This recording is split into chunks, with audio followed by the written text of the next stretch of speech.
The reading today comes from the Gospel of John, chapter 1, verses 6 through 13. A man named John was sent from God. He came as a witness to testify concerning the light, so that through him everyone would believe in the light. He himself wasn't the light, but his mission was to testify concerning the light. The true light that shines on all people was coming into the world. The light was in the world, and the world came into being through the light, but the world didn't recognize the light. The light came to his own people, and his own people didn't welcome him.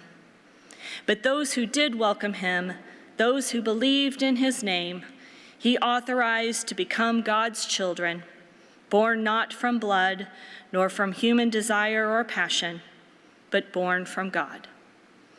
Hear what the Spirit is saying to God's people. Thanks be to God. You may be seated.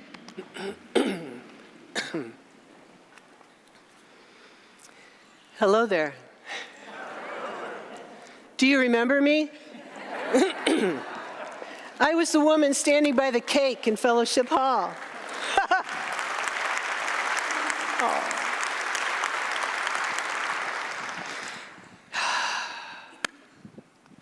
This has been quite a day, quite a morning, quite a time. For the past 14 years, I've been a pastor here at Manchester United Methodist Church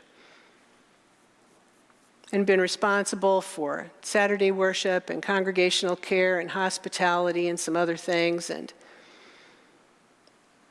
for the past few months, I've been on renewal leave and hadn't even known that that was a thing until I was sent. It's a thing, and we're going to talk about this a little bit. We're going to talk about this a little bit. Renewal leave can be absolutely life renewing. And so I have been away for a few months on renewal leave, and I am back, but only today. And next week I will be starting at my new church. And so it's an opportunity for me to share one last message with all of you and to let you know just how much I appreciate you. I appreciate this church. I appreciate the laity in this church and all that they do. I appreciate that in this church you can come into this church knowing very, very little, maybe nothing about God, and you feel intrigued to stay and learn some more. You can be at any stage in your faith journey, and this is a safe place to be.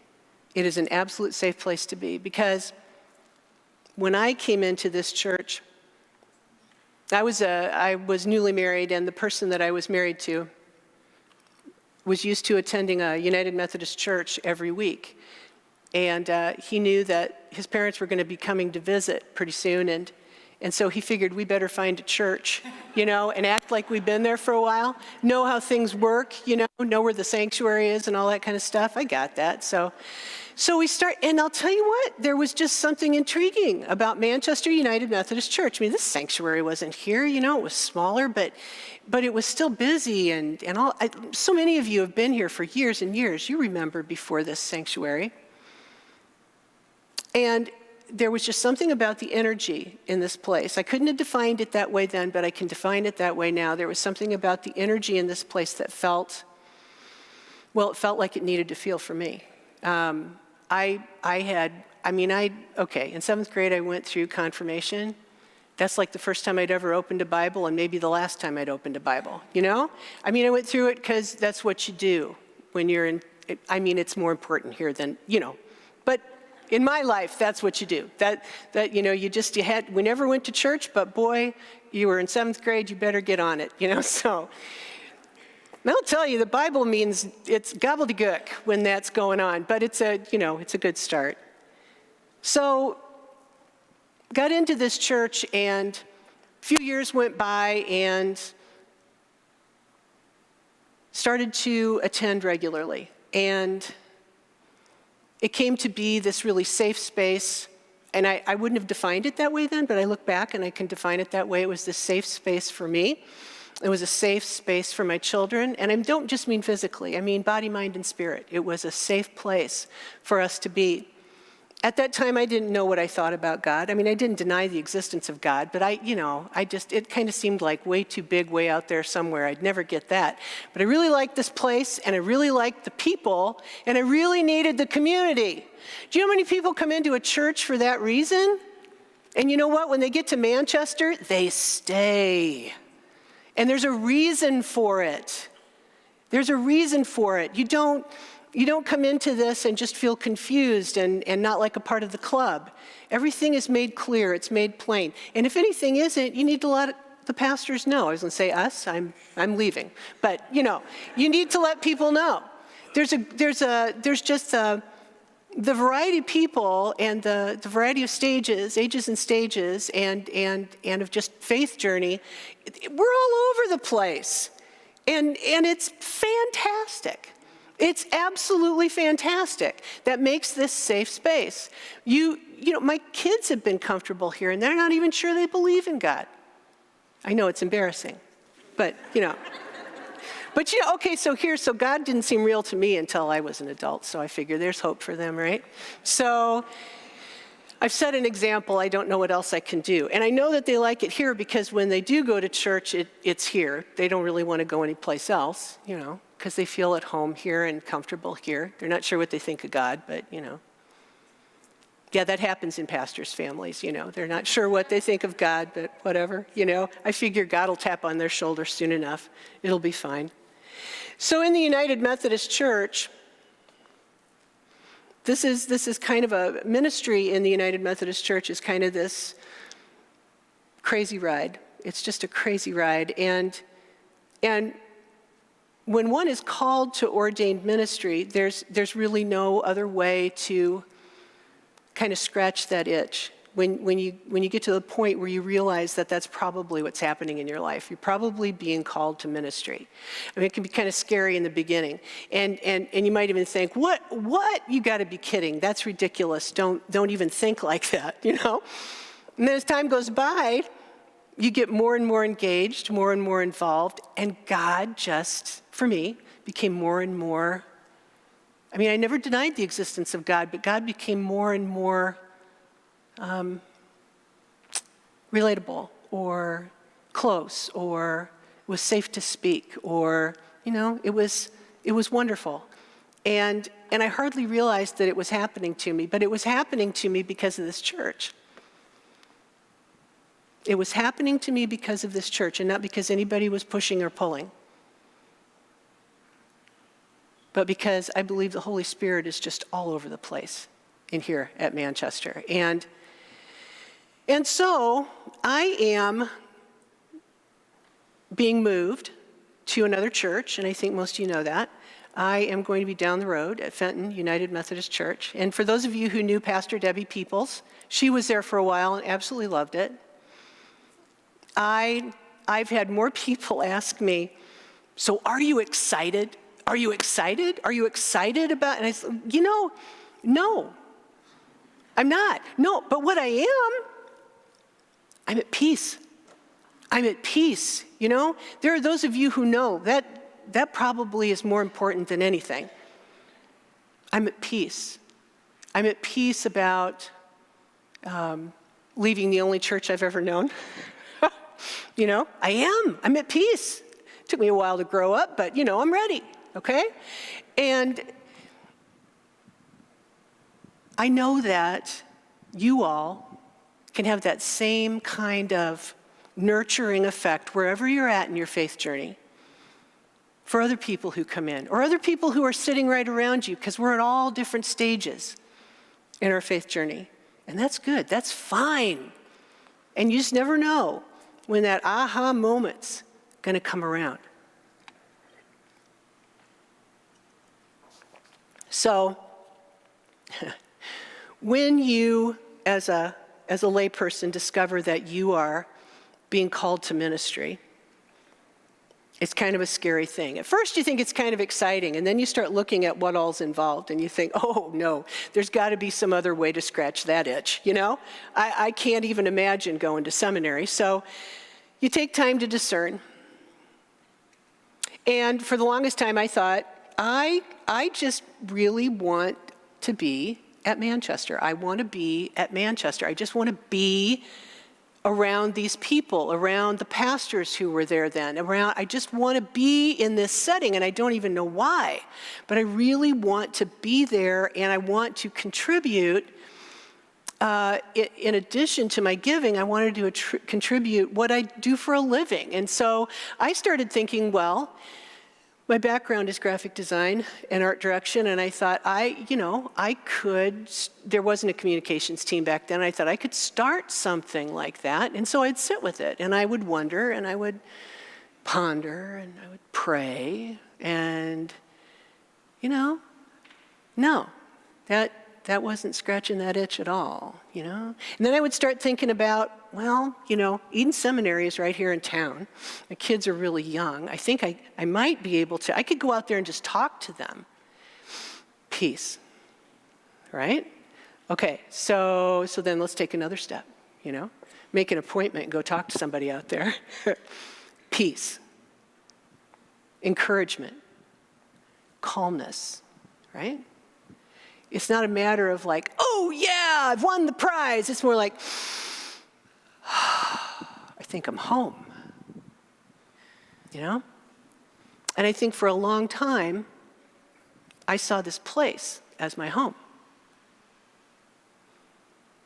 Probably one of the most loving homes I've ever been a part of.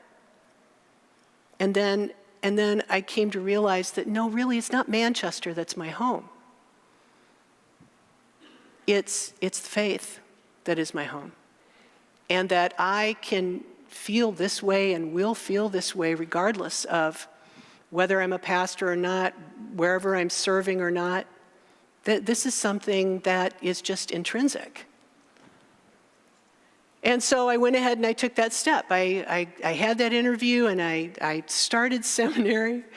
And I remember the lead pastor at our church at that time, he was very encouraging. And at the same time, before I ever went out there and, signed my name on the dotted line, he said, you really better make sure this is what you want to do. You really thought about this, right? He was supportive, but it was like, He said, if there's any other way to scratch that itch, do it, And it turned out there wasn't.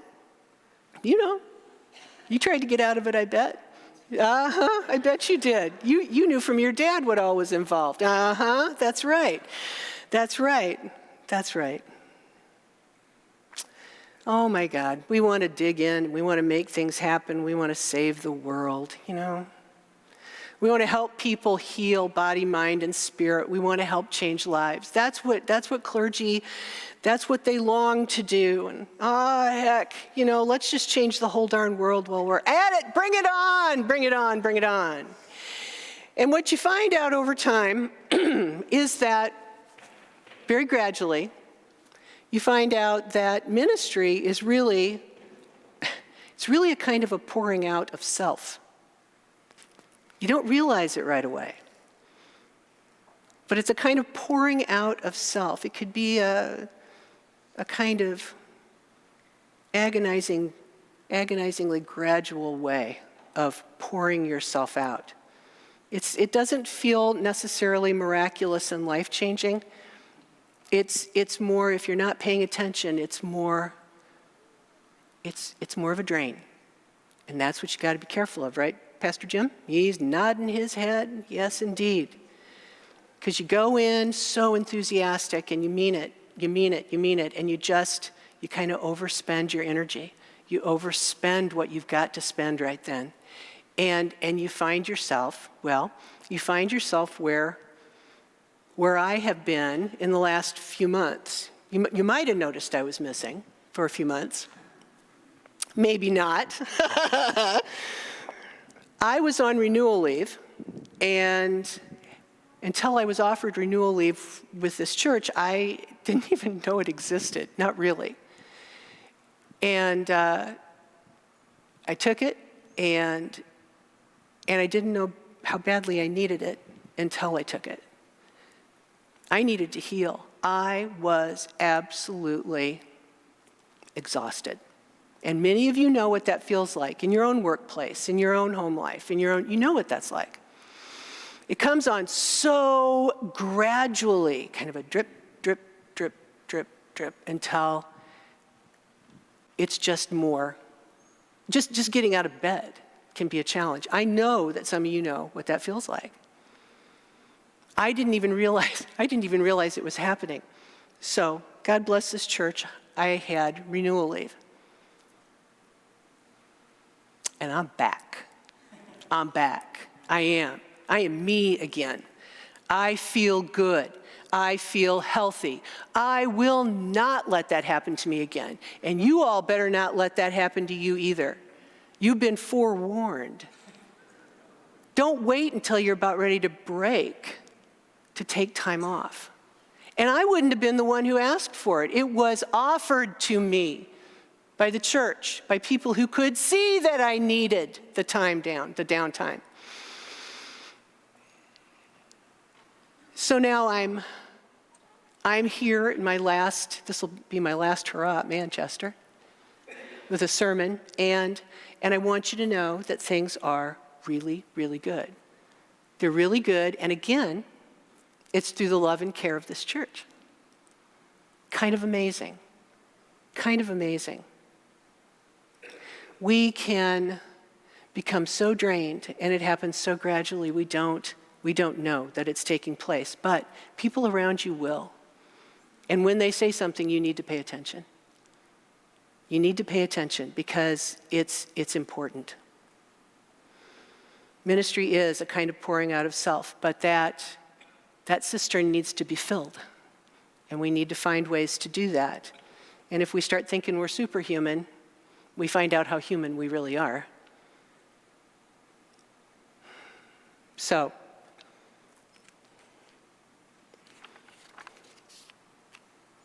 we are awash and we are soaking in the light and love of God's grace, whether we realize it or not. The true light is always shining, whether we realize it or not, whether we choose to receive it or not. And our faith isn't magic. It's no sleight of hand. Our faith isn't a trick at all, because our faith is based in relationship. Relationship. We worship a relational God. Relationship. Within our love of God and love of people, there's nothing more important. There is nothing more important. So I want to share an experience with you that I hope makes sense. I hope the analogy works. My mother never learned to swim, and I'm convinced that something very frightening having to do with a body of water must have happened. She never shared, but she was absolutely adamant that her kids were going to know how to swim. They were going to be able to save themselves in a body of water. She was not about to let her kids go through what she had been through, which apparently was a lot of fear. And so I've been thinking about that and thinking about how this started out with my mom just wanting us to know how to save our lives in a body of water, and me and my siblings, we all ended up on swim team, you know? I hated swim team. I did. My brother was the competitive one, and because my family was going to be at swim meets every weekend anyway, well, I might as well be swimming, right? God, I learned to hate that. I'd loved to swim before that. I could get in the water and just play and have so much fun. And once I started swim team, I didn't know how to enter the pool without a racing dive. It was ridiculous. Ridiculous. But I did learn to swim. And one of the things I learned in swimming lessons is it was really the thing that my mom wanted us to learn. It was a life-saving technique. If you find yourself in a body of water without a flotation device, what do? Those of you who've had these swim lessons, it's the first thing they do with you when you're in swimming lessons. You're going to lay back on the water, which sounds absolutely ridiculous because you can't lay on water. You go through it. Well, what you do is you got to float. but you got to learn to float. You got to learn to float. You lay back. You keep your chin up so that your nose and your mouth are out of the water. If this is your head and this is your feet are down just a little bit. And once you get in and you stop being stiff and scared and worried, you float. You float. Anybody can do it. You can float. You can float, and it can save your life. It can absolutely save your life. But it's something you learn to do, because you can't just all of a sudden in a panic lay back on the water and float. You can't. You got to practice. You got to practice. You got to believe that it'll work, and you got to practice. And every once in a while, you get this little, when you're learning, you get this little sense of, oh, I see how that works, and then you kind of stiffen up and sink, but you realize, but once you've done it, it's like riding a bike. You can do it. You can do it. You can do it. It's amazing. It's amazing. And I think that we need to learn to float. In our lives, we need to learn to float. I think that there needs to be times where we recognize we are exhausted. And that's okay. I mean, it's okay to recognize it and say it out loud. It's okay to go tell somebody, I am so tired and I can't seem to come out of it. Could we go for a cup of coffee? Could we have a conversation? Do you know anybody that I could meet with?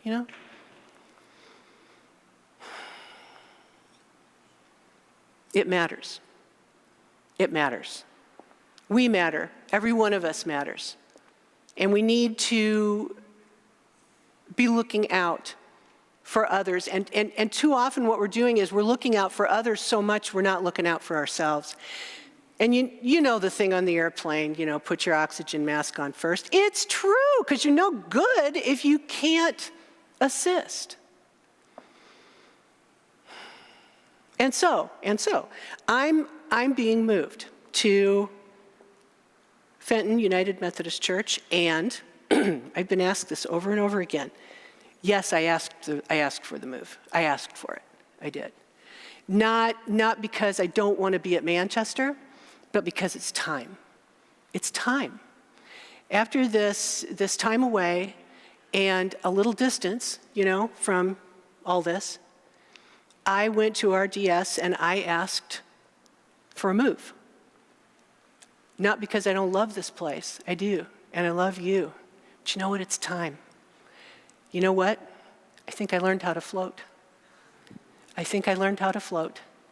And I'm going to go try it at Fenton United Methodist Church.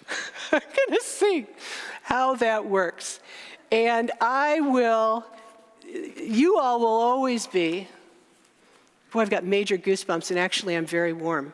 I've got major goosebumps. Thank you, Lord. You all are so special. You all are so special. This church is so special. It always has been. I've been a pastor for 14 years. I can't hardly believe that. But was a member long before that, and receiving love and care and learning things,